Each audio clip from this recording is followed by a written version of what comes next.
Hi everyone, welcome back to the channel. So friends, चलिए Pandit Sundarlal Sharma open university के pre BEd और pre DElEd entrance exam के लिए जो इंग्लिश का सिलेबस है उसका लास्ट टॉपिक देखते हैं। टॉपिक नंबर 13 जो है मॉडल्स, जिसमें हमें पढ़ना है कैन, मे, शुड और वुड के बारे में। तो मॉडल वर्ब ऐसी हेल्पिंग वर्ब्स है, सहायक क्रियाएं होती हैं जो बोलने वाले का मूड भाव बताती हैं। ये बताती है कि किसी काम को करने की क्षमता कैपेबिलिटी है, अनुमति परमिशन भी ली जा रही है या सलाह एडवाइस दी जा रही है।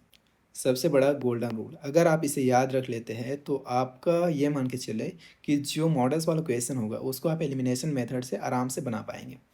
क्या है?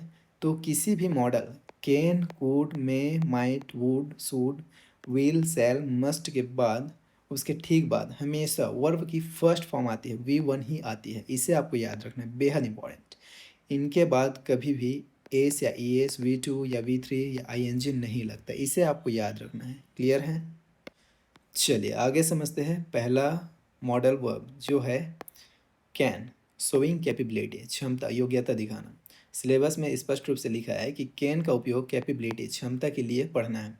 इसका हिंदी मतलब होता है सकता है, सकती है। जब आप अपनी कोई शारीरिक शक्ति, फिजिकल पावर, दिमागी शक्ति, मेंटल एबिलिटी या कौशल, स्किल बताते हैं जो आप कर सकते हैं। जैसे I can speak English fluently, यह मेरी स्किल, दक्षता है कि मैं इंग्लिश फ्लुएंटली बोल पाता हूँ। ठीक है। He can lift 50 kg weight, शारीरिक शक्ति मतलब वह 50 किलो तक का वजन उठा सकता है, उठा सकते हैं, है ना। Can you solve this puzzle, दिमागी क्षमता, क्या तुम इस पजल को सॉल्व कर सकते हो, इस पहेली को सॉल्व कर सकते हो। तो इन सब जगह पर जहाँ पे क्षमता, कैपेबिलिटी, शारीरिक क्षमता, दिमागी क्षमता या फिर स्किल बताया जाए, वहाँ पे क्या इस्तेमाल होगा?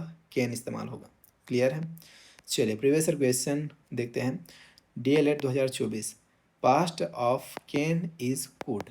ठीक है। व्यापम ने DLED में कैन की जगह उसका पास्ट टेंस कुड पूछ लिया था।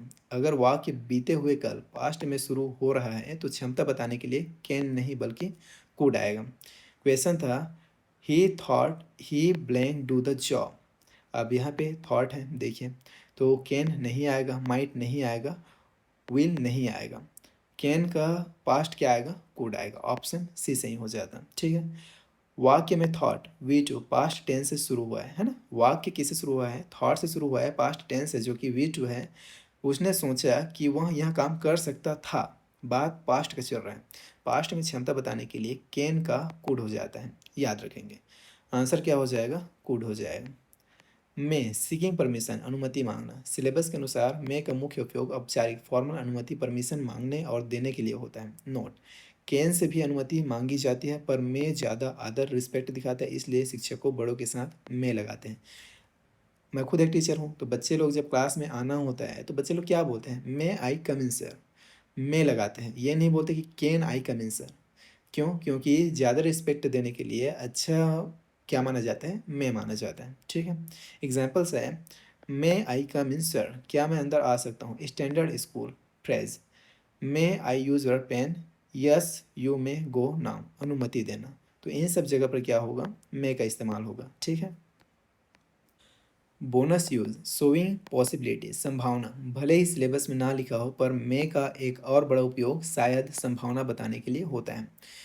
एग्जाम्पल है इट में रैन टुडे, आज शायद बारिश हो सकती है, तो यहाँ पर भी मे लगेगा। आगे समझते हैं सूट, गिविंग एडवाइस, सलाह देना। सिलेबस के अनुसार सूट का उपयोग किसी को सलाह, एडवाइस या सुझाव, सजेशन देने के लिए होता है। इसका हिंदी मतलब चाहिए निकलता है। जब हम किसी को बताते हैं कि उसके लिए क्या करना सही होगा तब हम सूट लगाते हैं। एग्जाम्पल है, देखिए, you are weak, you should eat healthy food. तुम कमज़ोर हो, तुम्हें अच्छा खाना खाना चाहिए। तो यहाँ पे क्या दिया जा रहा है? सलाह दिया जा रहा है। तो you are weak, you blank eat healthy food, ऐसा क्वेश्चन आपको दिखे तो आप समझ जाएंगे कि यहाँ पे क्या लगेगा? सूट लगेगा। Students blank respect there teachers, नैतिक सलाह, मोरल एडवाइस दिया जा रहा है, तो यहाँ पे क्या लगेगा? सूट लगेगा। We blank not waste water, नकारात्मक सलाह, हमें पानी को वेस्ट नहीं करना चाहिए, पानी बेवजह नहीं बहाना चाहिए, तो ये भी एक सलाह हुआ, तो यहाँ पे क्या लगेगा? शुड नॉट लगेगा। क्लियर है? Would, showing possibility and condition, संभावना और शर्त। वुड अंग्रेजी व्याकरण के सबसे ज़्यादा उपयोग होने वाले मॉडल्स में से एक है। यह विल का पास्ट फॉर्म भी है। सिलेबस में इसका उपयोग पॉसिबिलिटी के लिए लिखा है, लेकिन पीवाईक्यू में इसे इफ़ क्लॉज कंडीशन के साथ पूछा गया था। रूल नंबर 1, इन इमेजिनरी कंडीशंस, काल्पनिक शर्तों में जब हम ऐसी कल्पना करते हैं जो सोच नहीं है, तब इफ़ वाले वाक्य में वुड लगता है। यह हमने इफ़ क्लॉज वाले नोट में भी पढ़ा था। देखिए, प्रीवियस ईयर क्वेश्चन है जो कि डीएलएड 2024 में पूछा गया था। क्वेश्चन क्या था? If I were a king I blank decreased the taxes. अब हालांकि यहाँ पे ये जो डिक्रीज्ड है ये अपने आप में गलत है। क्यों? क्योंकि यहाँ पे क्या होना चाहिए? तो यहाँ पे होना चाहिए डिक्रीज। क्यों? क्योंकि मॉडल के बाद वर्ब का फर्स्ट फॉर्म लगता है। ये तो डी वाला है ना, वर्ब का सेकेंड फॉर्म है, तो ये तो गलत हो जाएगा।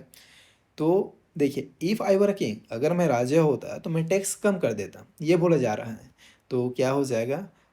Will have, would have, will, would option में दिया गया है, तो क्या हो जाएगा? Would have. व्यापम ने पेपर में डिक्रीज V3 दे दिया था, इसलिए उत्तर वुड हैव हुआ। अगर सिर्फ डिक्रीज V1 होता तो आंसर वुड आता। अब देखो, यहाँ पे डिक्रीज्ड दिया है, इसलिए आंसर क्या हो जाएगा? वुड हैव हो जाएगा। पास्ट टेंस में है, V3 में है ना, इसलिए वुड हैव हुआ। अगर यहाँ पे डिक्रीज रहता, अगर डिक्रीज रहता तो क्या हो जाता? वुड हो जाता यहाँ पे। ठीक है, इसे भी आप लोग याद रखेंगे। Standard example, if I won the lottery I would buy a car. अगर मैं लॉटरी जीत जाता हूँ तो मैं क्या खरीदूंगा? एक कार खरीदूंगा। ठीक है। पॉसिबिलिटी कंडीशन, संभावना है, अगर मैं लॉटरी जीत गया तो मैं कार खरीद लूँगा, तो यहाँ पे वुड लगेगा। रूल नंबर 2, पोलाइट रिक्वेस्ट, विनम्र निवेदन। किसी से बहुत ही इज्जत के साथ कुछ मांगने या पूछने के लिए वुड का इस्तेमाल होता है। Example, would you please give me a glass of water. दूसरा एग्जाम्पल है, I would like to have some tea. मैं चाय लेना पसंद करूँगा। तो इन सब जगह पर वुड का इस्तेमाल होगा। रूल नंबर 3, पास्ट हैबिट, बीते हुए समय की आदत बताने के लिए वुड का इस्तेमाल होता है। पास्ट में अगर कोई काम बार बार होता था, एग्जाम्पल है, when I was a child I blank play cricket every day. तो सिंपल सी बात है, ये बोल रहा है कि जब मैं बच्चा था तब मैं रोज़ क्रिकेट खेलता था, मतलब बीते हुए कल, पास्ट, भूतकाल का आदत बताया जा रहा है। तो यहाँ पे क्या लगेगा? वुड लगेगा। सिंपल, याद रखेंगे। क्लियर है? चलिए, quick exam summary and elimination tricks, जिसे आपको याद रखना। ब्लैंक, खाली स्थान के बाद V1 आनी चाहिए। मॉडल्स के बाद हमेशा ओरिजिनल वर्ब प्ले, गो, कम आती है। अगर विकल्प में टू, प्ले, प्लेइंग है तो उसके पहले मॉडल नहीं आएगा। क्लियर है? अगर वाक्य में इज्जत, रिस्पेक्ट, सर, मैडम की बात हो और अनुमति मांगी जा रही हो तो मे पर टिक करें। अगर किसी को ज्ञान, सलाह दी जा रही हो, तुम्हें पढ़ना चाहिए, तुम्हें डॉक्टर के पास जाना चाहिए, तो आंख बंद करके शुड पर टिक करें। क्लियर है? अगर वाक्य पास्ट V2 थॉट सेड से शुरू हुआ है तो विकल्प में से कैन और विल को काट दें। उत्तर हमेशा कुड या वुड होगा। क्लियर है? अगर इफ़ आई वर ब्लैंक, अगर मैं होता जैसी कल्पना हो तो बिना सोचे वुड पर टिक करें। Best of luck in for models. Can में सूट वुड के बाहर से परीक्षा में प्रश्न बनने के अवसर ना के बराबर है, इसलिए आप कैन में सूट वुड को अच्छे से पढ़ के जाएंगे।